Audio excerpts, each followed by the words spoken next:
Dwija, welcome back to my channel. Welcome to my channel if I'm landed here for the very first time. Alright, so we are continuing our last debate that we left. That was 1954 debate part 2. Teenager Johnny Antillon, he's from Philippines, versus, because he was the only one on one side, everyone else was on another side. So it's basically him versus Korea, India, Norway. So the UK guy is not here. Instead it's Korea. And the subject is communism.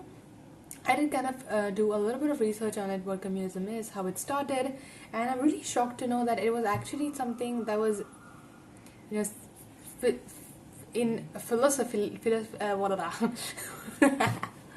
So what I'm trying to say is, in the very beginning, philosophically and theoretically, it was for the best equal rights, which is something everybody's struggling right now. It doesn't matter like if it's caste, it's religion, it's monetarily ups and downs, women, men, everyone's fighting for equality right now, and this just makes a lot of sense.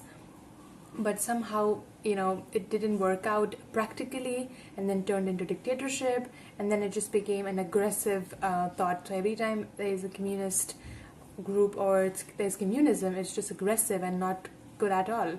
I mean, I was really curious how it changed so much. Also, it's very different from country to country, because I see a lot of comments saying no, he's correct, Johnny's this, that, blah blah blah. I definitely agree, and I even said the last time that I don't think he's wrong in any way. It's just that in Philippines it's different, in India it's different. It's different in other country. So country-wise, he may be completely correct, but we don't experience the same things, of course. So it's hard for me to understand the same thing. But I never said he's wrong.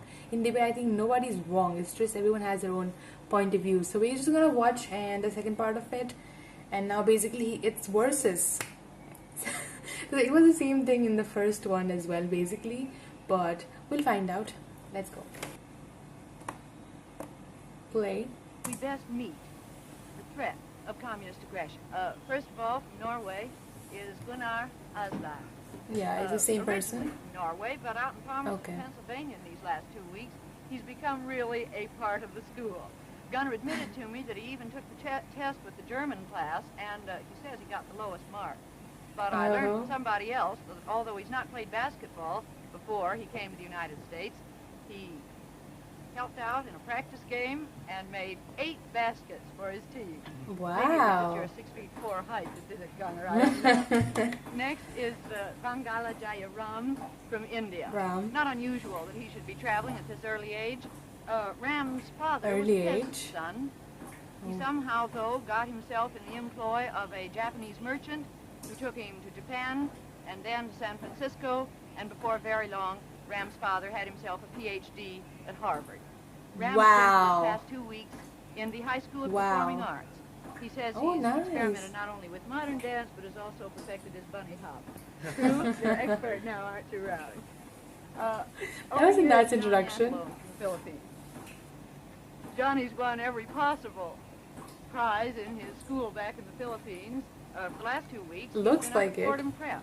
Although he already speaks more than 9 languages, he tells me he's been learning Greek and Latin at Fordham. Well, just 2 weeks What? ago. Johnny said just a moment ago when we were talking that the thing that really impressed him most about America is the fact that none of the houses here in this country have bars on their windows. The fourth student here with us tonight is Chin Tai Kim from Korea. Korea. Kim's hometown is in Pyongyang, the capital of North Korea. His father's a Methodist minister, and because of the persecutions of Christians in Korea in early 45, he took his family to China, Peking. I kind of thought so on that, then, they were not in Pyongyang when the war started. I haven't heard of that to surname South much, Korea, Busan, especially and in South then Korea. Seoul, so the family is together. Kim has just come from an assembly, I think kind of a surprise assembly at New Rochelle High School.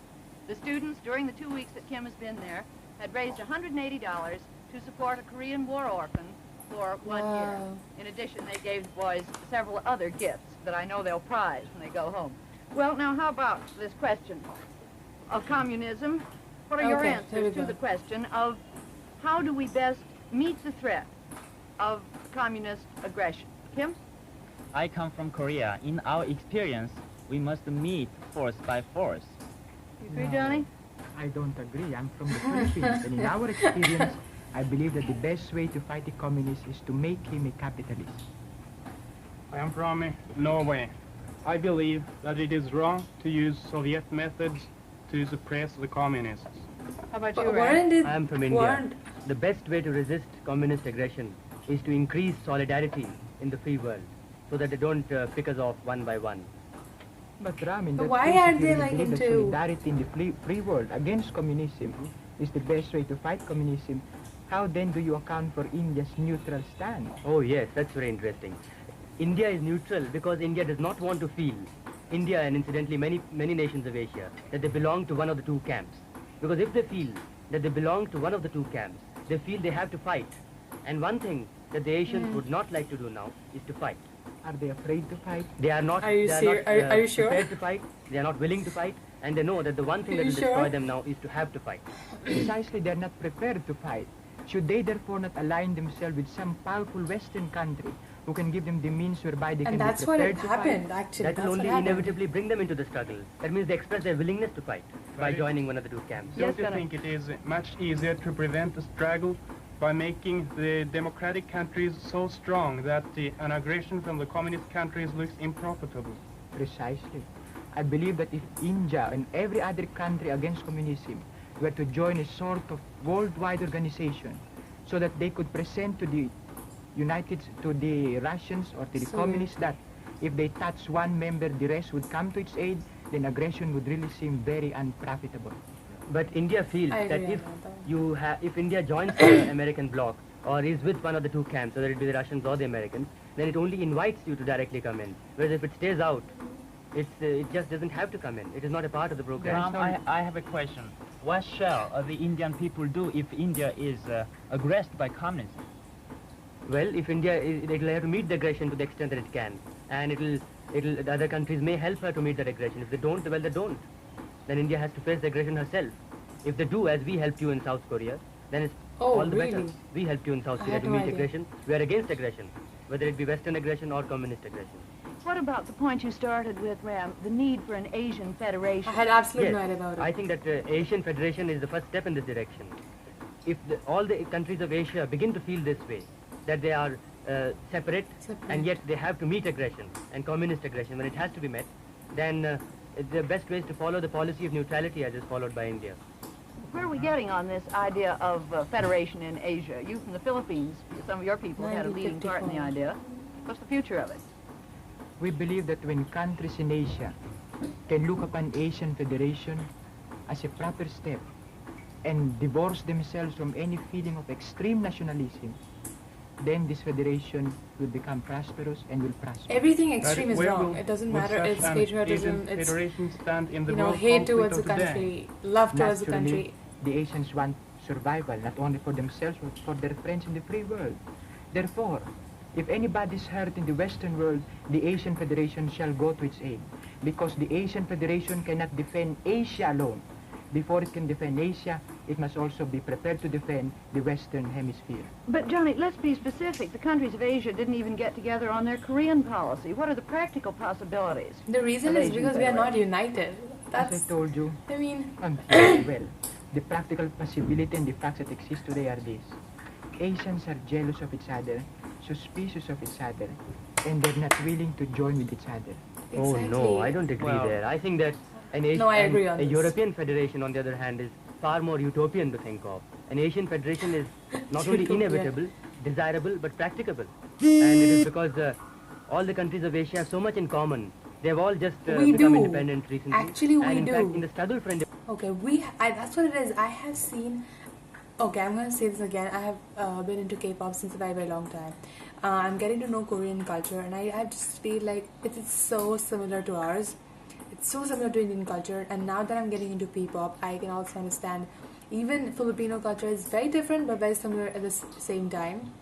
I had reacted a video for a Japanese blogger, something. She stayed in Philippines, and she was like, oh, 5 reasons you should not come to Philippines because it's very good and stuff. I'm sorry. And in that, video, I think everything I saw was so similar to ours, and I was like, literally, if I go to Philippines, I'm gonna feel at home because it is so similar. And I feel the same thing about Korea, and I think there would be, and I feel the same thing about Indonesia because I have been reacting that too. Of course, not everything is the same. It's similar but different at the same time. But I also agree to what Johnny said. Yes, they are jealous. They are so judgmental of each other, and I would include all of. I don't understand why it happens. Like, for example, if you're going to take anyone from East, Korean, Chinese, Japanese, whatever that is, and I have heard Indian people, speak such slurs at them because of their facial features, and that's so wrong. And I've also heard them speak such slurs against us, which is absolutely wrong. So it goes hand in hand, and I don't get it. Why can't we all unite and be like really high up? This is even the same thing when it comes to music. For example, look at the music. K-pop is worldwide right now. In Korea, K-pop should be, even when the Korean bands are winning an award in Korean award show, which it is great. But somehow we look for Western validation. We look for validation in America. We look for that oh wait, they went to the Grammys, so now that is a big thing but Grammys is big, but Grammys is also a thing like for the Western culture, right? It's the same thing for us. Like, Bollywood is huge, and winning awards in Bollywood in India as well, it's huge. But somehow we look for Oscar validation. Like, no, this person has gone to Oscars, so that is better. But for Western, like the Hollywood, everything is combined, and their Oscars is our Filmfare. We have a Filmfare award, which is like huge for us, but still we don't consider that. We consider something else more important, and this happens. Same thing is happening in K-pop. Same thing is with Bollywood and P-pop. That yes, definitely we want to go worldwide, but why do we have that certain, region as a validation point? At some point, I don't really understand. The same thing goes with charting, because it's easy for those artists who have come from the same region, right? I don't know. I mean, I don't know if you're getting it or not, but I just feel this is something I've always felt whenever, like, even K-pop goes global, I love it. But whenever, like, they chart on a chart which is not just Korean, everyone just go haywire and everything. It's great. But why we give that part so much importance? It's great, but why? Why can't we also give ourselves like importance that much? So I completely agree with both of them in a way. We definitely need to stop being jealous about each other and work together. It can work magic. I agree to it. I don't know if you understood this or not. I don't know if I have a lot of thoughts in my mind. It just sometimes I can't take it out in a proper way. Happens a lot to me. So play. Independence. They have combined.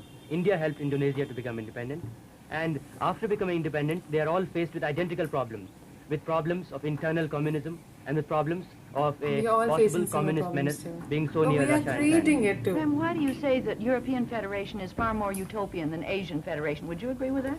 No, I don't think I would agree at all. I think that in almost all Western European countries, you find that the people are very afraid of the communist aggression, last time. And they feel like, that the only Alexa, proper Siri. thing to do is to unite their defenses to make such aggression unprofitable. And I haven't always seen such willingness to cooperate in Asia. No. What did you want to say? Wait a minute, Kim's turn. Well, now in Asia, which has been occupied by European people or by Japanese people, I think nationalism is growing very rapidly.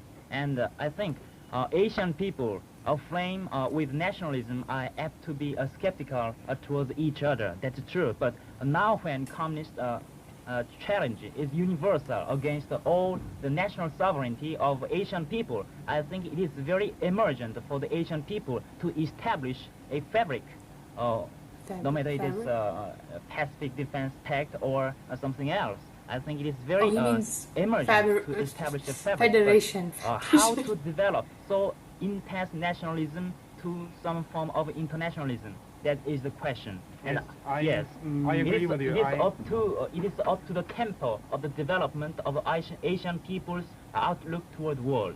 Yes, I agree with you there, and I think maybe I was a little unjust because Europe, most European countries became independent about 100 years ago, and it took them such a long time to get into a federation or to unite their defense. Yes. While most Asian countries are very young, and therefore I think it's much more difficult for them to see the necessity of such. What happened? But Gunnar, you see, Kim, though you are an Asian, and I would like you seem to agree, and there I want to point out one thing, that Europe 100 years ago, when nationalism was rising in Italy, in Germany, and in France, and so on, is not the same as Asia now. The kind of nationalism that we have in Asia now is born out of imperialism.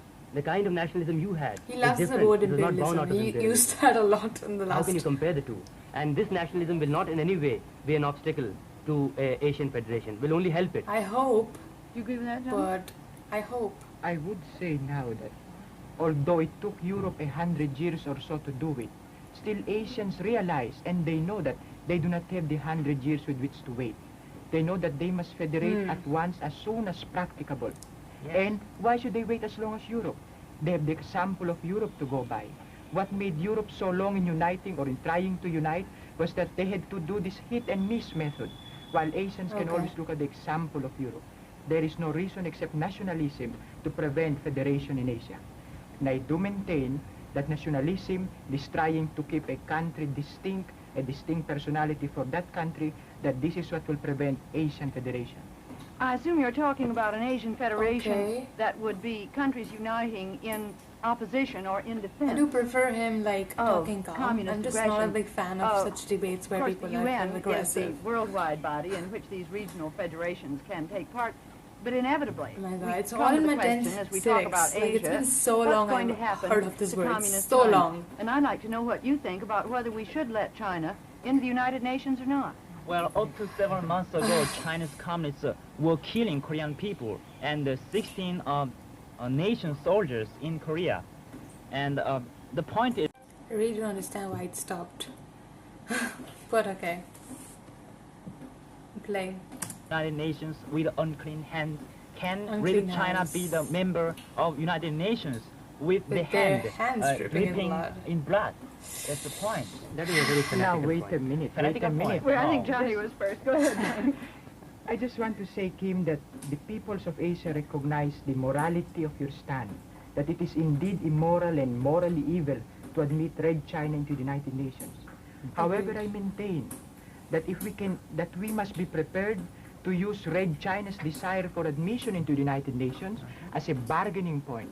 If in exchange for an admission, we can get the unity of Korea, the withdrawal from Indochina, the withdrawal from Malaya, the cessation of their subversive activities here and abroad, Well, but then I think believe that would be sufficient trading. I know, that's for a her very to enter good into point, Red China. But I Does that think happen? the United Nations is an organization built on principles. You Yes. shouldn't bargain in the United Nations. But Therefore, I have you think seen... that it would not be possible to admit Red China before you have reached a final agreement in Korea. Yes, I agree. No, I don't Precisely. agree. Now look, You see, Wait a minute, Johnny. It's your answer. I mean- Go ahead and answer.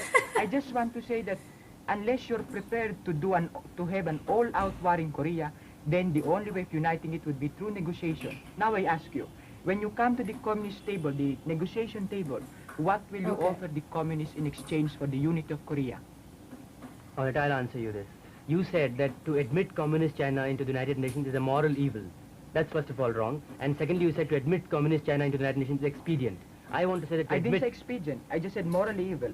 Yes, but the second part of your statement was that it's good to admit it. You have to Anyway, bargain with it. Yes, you have to bargain. I think that by admitting them, you lose all bargaining. I mean, you lose any scope or any possibility of arriving at a decision. And as for the moral evil, I think the only basis on which China can come, Red China can come into the United Nations is a moral basis.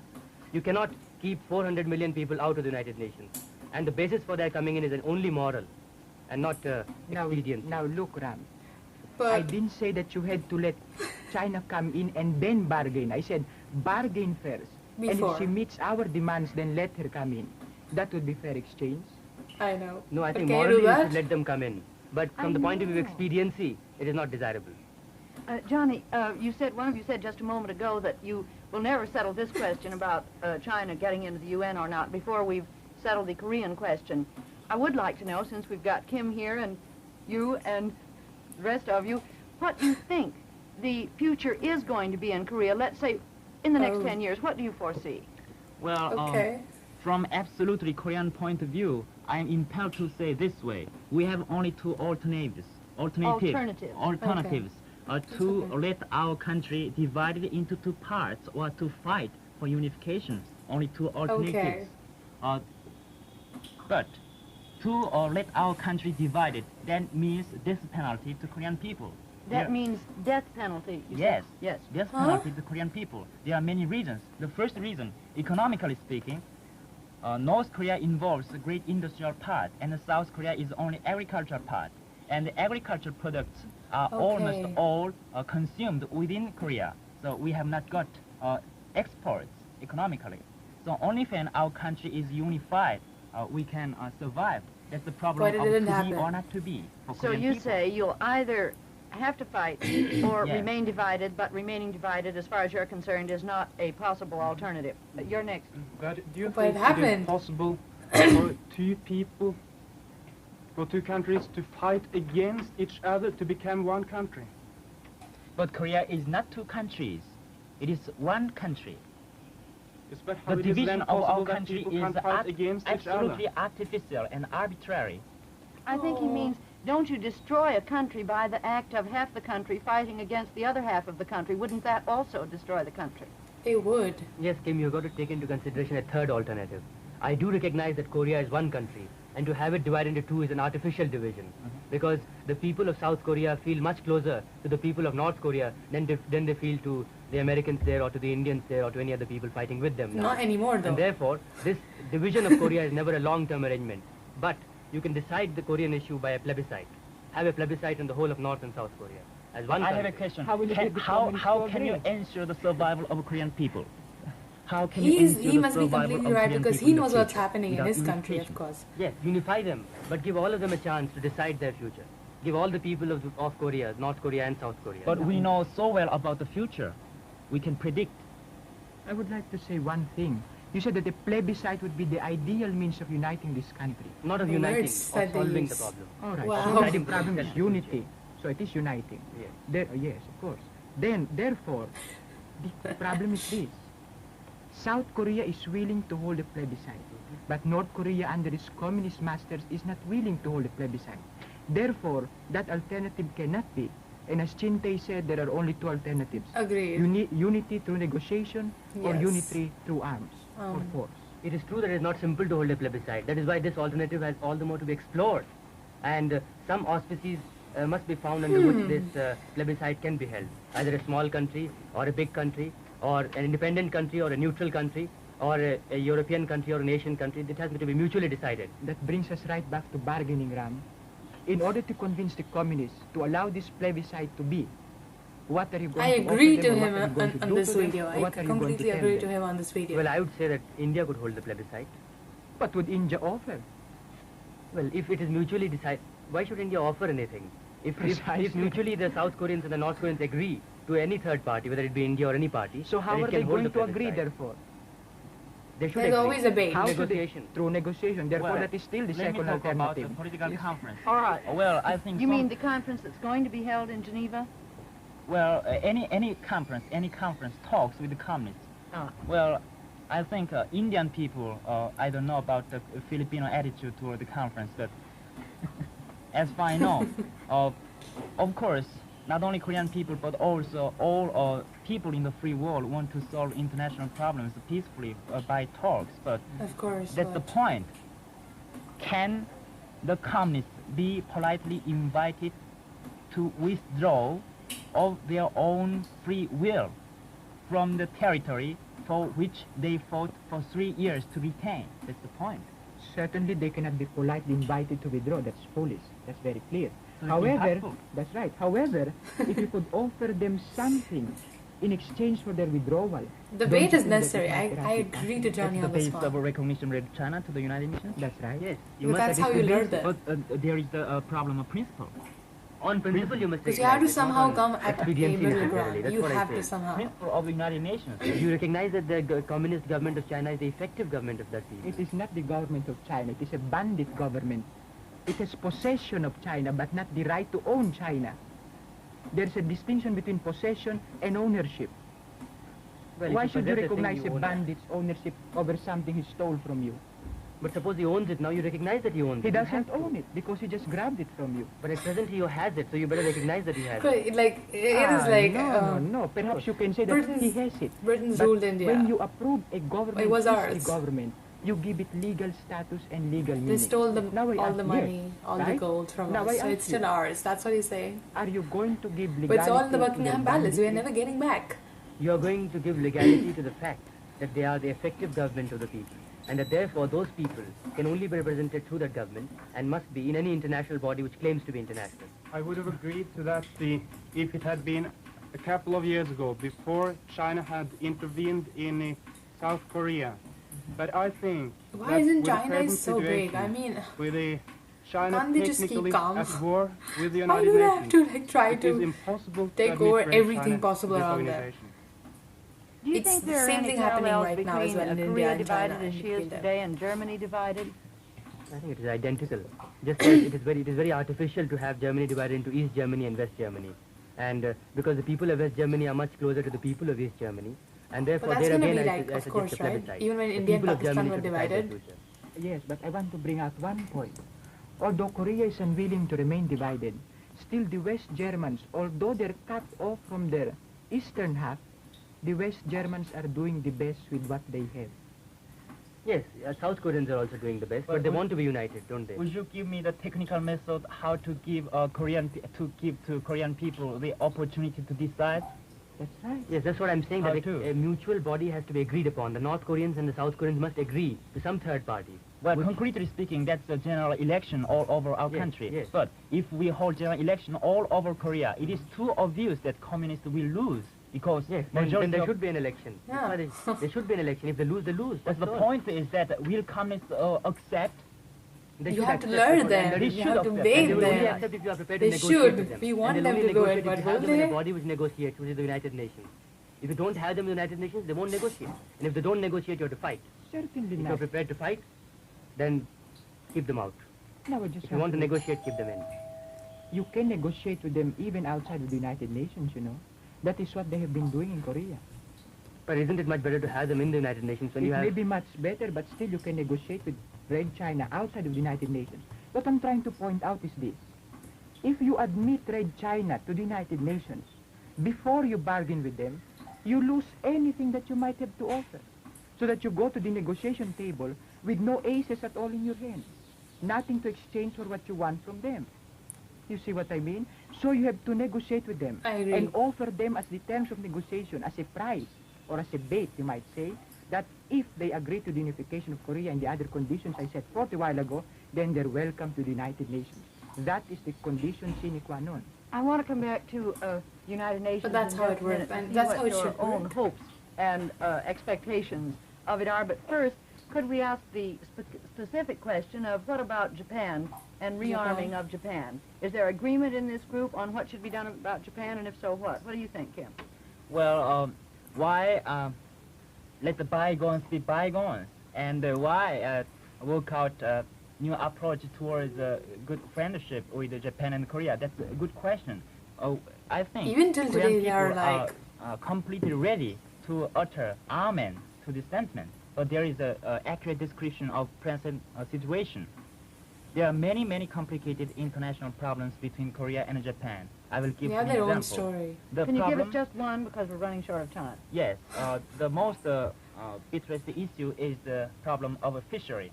Fishery. Japanese people are violating the peace line, so-called peace line proclaimed by Korean government to protect That's our what China fishery. was doing to India. The, Which is the the reason everything proclamation got of banned, like peace line Chinese products. is based upon precedent example. For example, the President Truman declared very similar declaration during the Second World War. But Japanese people are insisting that it is against international law. So your point is that they have to prove themselves now in their relationships with Korea. That could be a microcosm of their good intentions. Do you say then that Japan should be armed or not? Well, I think... If you had to give a yes or no answer, what would you say? Oh, sorry. I prefer answering no. How about you, John?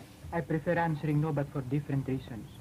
I believe that Japan has no reason not to commit aggression in the future.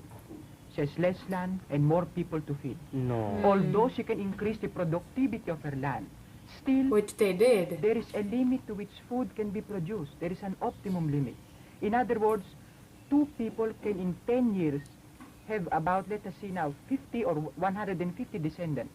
While land will just at the point, a saturation point, it can go no farther, while people will continue to increase. Therefore, let Ram have a turn. Japan's past imperialism and her militarism has nothing to do with deciding. He loves this the question. word. If you rearm Japan, you are rearming yourself. I think Japan is the gate to the free world. Yes, Gunnar. Let Gunnar have a word. I agree. Gunnar. I don't think that it is right to make minor differences determine such important problems. In the world of today, it is necessary that all democratic countries unite to prevent communist aggression. And this is the main issue. We have to let all minor issues go. But that is not a minor issue, Gunnar. The army of Japan is a life and death issue to many Asians. It is not a minor issue, the whole Gunnar. world, in fact. Besides, if you said that all the democratic countries should unite, I ask you, is Japan a truly reliable democratic country? If it is No, not but made it is one, necessary for the defense of the reliable democratic country. I agree with that. But is Japan a democratic country to unite with? Yes, Ken? The point is that if Japanese rearmament is useful for the total benefit of the free world, why not rearm Japan? But is Japan qualified to be rearmed? Precisely. Yes, of course it is. Well, another one of these Does really Japan complex... manifest morality? That's the question. Certainly That's the not. question. Can I ask you from that to go back to I the like UN it, for this just a time minute, everyone what has your their real own point hopes of and view and everyone expectations is quite are. vocal about 30 it, seconds, unlike please. last time. 2 or 3 people Well, were I like think a little bit. The UN is the other people culmination were of human here. progress and is the first step towards the world federation. And as such, it must be perfectly supported by everyone. Do you believe in the possibility of a world federation? I think it is inevitable. It is the logical culmination of historical forces. I believe that the people will and nations will soon come to realize that they cannot live apart from each other. And this conclusion will lead them to a world federation. I have every confidence that the United Nations will succeed, although when, I cannot say, but succeed it will. Well, I'm afraid I love the way he I'm talks. a I'm little not more pessimistic, will. or because I prefer to call it realistic. But I think that the success of an organization like the United Nations is entirely dependent on the willingness of its members to cooperate. We've got to stop on that word, cooperation. I'm sorry, Gunnar. I'm sorry, There's a Johnny. third part but of our it? time is up. Because I don't see it anywhere. Oh. Okay. Wow. But as I said it right in the beginning, it's different for different countries as well. Plus what was happening then, I don't have all the information about it right now, so I can't speak for other countries, or I can't speak for my own country as well sometimes. Because as I said, the last time I studied about it, we studied about it was when I was in my 10th, social studies 6. And it wasn't even this broad. It wasn't. It's a fact. And it's been more than 8 years now to that part. So all the words I just reminds me of the civics back in the days, but it's hard to it just comes back the memory, what I heard, what I saw, what history I read and whatever. But I'm happy that this time everyone participated equally, and I do feel everyone had a valid point. Though a lot of things were like, really? Because a lot of time it was like a personal feeling, a personal opinion, but can it happen on a world level? A thought and putting it practical into work is a very different thing. So if even hearing the thought like, no, this is perfect, this is what should happen, but will that happen and does that happen is a big question mark. But I really enjoyed it. I think I enjoyed this one more than I enjoyed the first one. I did understand and agree to this one much more than I did with the first one as well. So I'm really happy. I hope you enjoyed as well, and I will see you guys next time. Bye guys, love you.